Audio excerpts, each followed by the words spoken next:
कंटक ने मुझे आहत किया था, इसलिए इन्हें समूल नष्ट कर रहा हूँ। बहुत पीड़ा हुई होगी। तत्ती अग्नि पर दौड़ सकता हूँ, पर किसी निर्दोष को ये आहत कर सके या मैं नहीं सह सकता। कांटों से भी कहीं गुना अधिक पीड़ादायी वस्तुएं और भी तो है आचार्य। जो भी निर्दोष के लिए पीड़ादायी व अनर्थकारी हो, उसे नष्ट करना ही चाहिए, उसे नष्ट होना ही चाहिए। चंद्रगुप्त, इस मट्टे के कारण थोड़ी ही देर में चींटियों के झुंड यहाँ आएंगे और ये समस्त कंटक समूल नष्ट हो जाएंगे। चलो। आचार्य, क्या बात ज्ञान सभा में नहीं जाएंगे? आज तो वहाँ बुद्धि और शक्ति का समन्वय होने वाला है। अवश्य जाऊंगा।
महामात्य, परीक्षा का समय निकट आ रहा है और अभी तक महाराज घननंद व अमात्य वर्ग का आगमन नहीं हुआ। मैं अभी देखता हूं।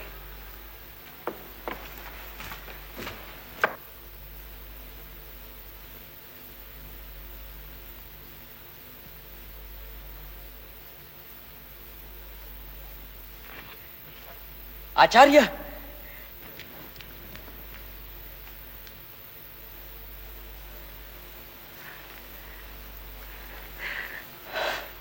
माँ भारती व माँ सरस्वती तुम्हारा कल्याण करे।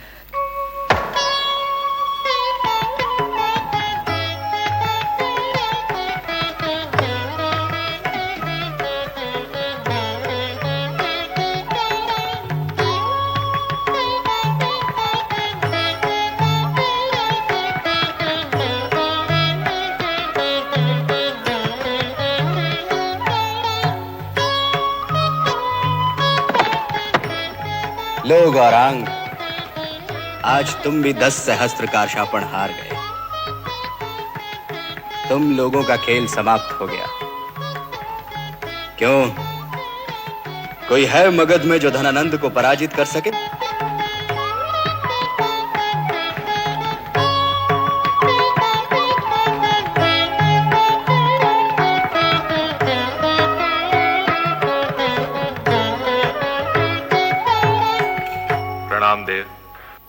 अमात्य, कैसे हैं तुम्हारे ये साथी?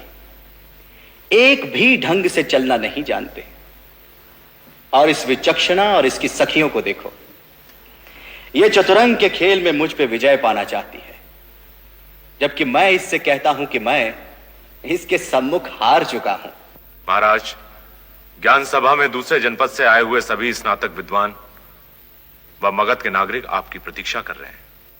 फिर वही ज्ञान सभा, फिर तुम वहां नीतियों की बात करोगे और वे स्नातक नीतियों के खोखले आदर्शों को मुझ पे थोपने का प्रयास करेंगे। और जो स्नातक सबसे अधिक श्रेष्ठ जीवन मूल्यों, परंपराओं और विचारों को व्यवहार में लाने की बात करेगा, उसे तुम मगध के राजकुल के किसी बड़े पद पे आसीन कर दोगे। बस जाओ, उनसे तुम ही निपटो। और महाराज से पहले आप सबको सभा भवन में पहुंचना है। मगध के अमात्यों को उनके कर्तव्य का बोध कराऊं, इतने अबोध नहीं है वे। जाइए आप लोग।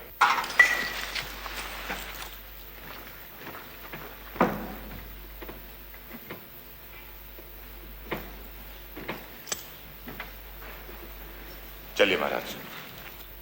पता नहीं क्यों तुम्हारे आगे मैं विवश हो जाता हूं महामात्य। आइए।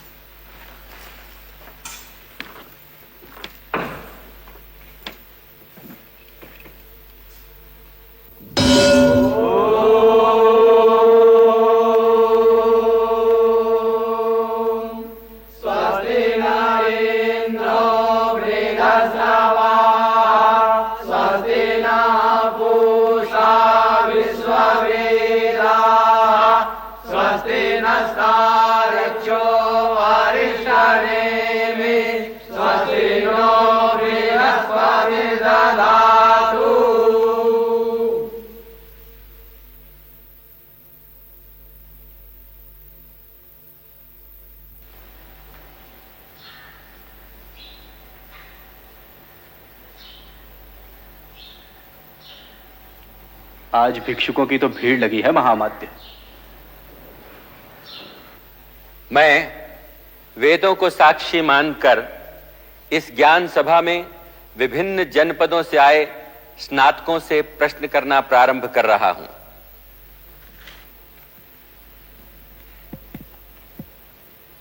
मैं आलोक, काशी जनपद का निवासी, आचार्य पिनाक पाणी का शिष्य, सभा को प्रणाम करता हूं। धर्म और अर्थ का स्रोत क्या है? धर्म और अर्थ का स्रोत राज्य है। प्रमाण? नमोस्तु राज्य वृक्षाय षड्गुण्याय प्रसाखिने सभादि चारु पुण्याय त्रिवर्ग फलदायिने। राज्य का मूल क्या है? राज्य का मूल राजा है। राजा, मंत्री परिषद, सेनापति, सैनिक, प्रजा और देश का परस्पर संबंध क्या है? राजा राज्य रूपी वृक्ष का मूल है, मंत्री परिषद उसका धड़ है, सेनापति उसकी शाखाएं हैं, सैनिक उसके पल्लव है, प्रजा उसके पुष्प है, देश की संपन्नता उसके फल है और समस्त देश उसका बीज है। साधो, साधो, साधो। दूसरों पर विजय पाने की अपेक्षा किस पर विजय प्राप्त करना राजा के लिए परम आवश्यक है? दूसरों पर विजय पाने की अपेक्षा इंद्रियों पर विजय पाना परम आवश्यक है। अतः काम, क्रोध, लोभ, मान, मद और हर्ष के त्याग से इंद्रियों पर विजय प्राप्त करनी चाहिए। क्या मैं इंद्रिय जयी नहीं हूं? बोलो, क्या मैं इंद्रिय जयी नहीं हूं? मुझसे ही किसी राजपद अथवा कारशापणों की भीख की अपेक्षा रखने वाले तुम मेरे प्रश्न का उत्तर क्यों नहीं देते? किसी में साहस है मेरे प्रश्न के उत्तर देने का?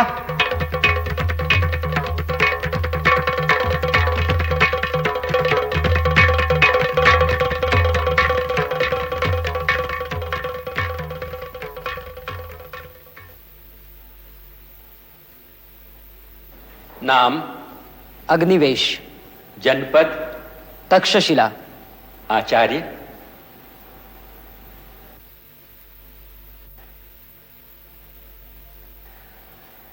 तक्षशिला का गुरुकुल।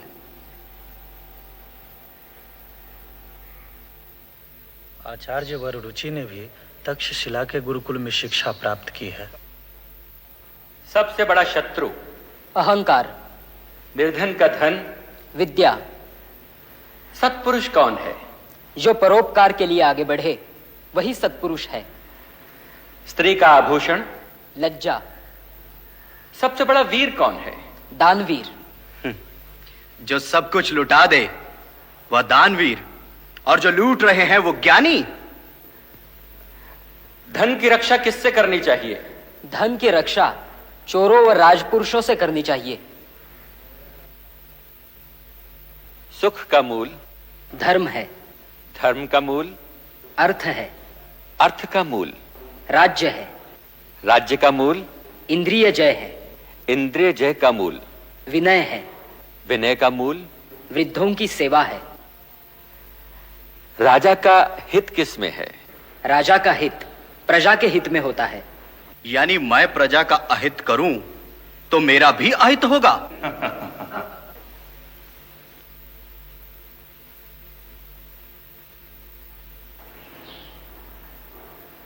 हाँ। तो क्या तुम्हारे शास्त्रों के आगे मेरा सामर्थ्य कुछ भी नहीं? नहीं। कौन कहता है सामर्थ्य ही शास्त्रों को जीवित रखता है? मूर्ख! बोलो, क्या है तुम्हारे शास्त्रों की दृष्टि में मेरी स्थिति? एक वेतनभोगी सेवक से बढ़कर कुछ नहीं। तो मैं यहां बैठे लोगों का सेवक हूं। उत्तर दे मूर्ख!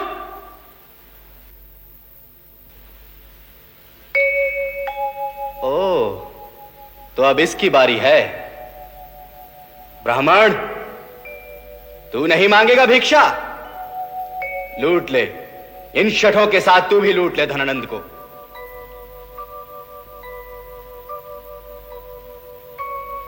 क्यों ब्राह्मण, तू शास्त्रों की चर्चा नहीं करेगा? किसी राजपद अथवा धन के लिए धनानंद के आगे हाथ नहीं पसारेगा? मेरा धन ज्ञान है धनानंद, और मेरे ज्ञान में शक्ति रही तो मैं अपना पोषण कर सकने वाले सम्राटों का निर्माण कर लूंगा। मुझे धन अथवा राजपद की कोई लालसा नहीं। एक साधारण भिक्षुक ब्राह्मण और इतना अहंकार? शिक्षक साधारण नहीं होता धनानंद, प्रलय व निर्माण दोनों उसकी गोद में खेलते हैं। तो क्यों आया था तू यहां? सोचा था पाटलिपुत्र में ज्ञान के प्रकाश को देखूंगा, पर देख रहा हूं कि ज्ञान के सूर्य को राहु ग्रस रहा है। तो वो राहु मैं हूं। निकालो इस ब्राह्मण को यहां से। मैं कुत्ता नहीं हूं धनानंद, जो स्वामी की ठोकरें खाने के बाद भी उसके तलुए को चाटे। ब्राह्मण अवध है। जो हाथों में तलवार थमाना जानते हैं वे अपनी रक्षा करना भी जानते हैं। मैं किसी के रक्त का प्यासा नहीं।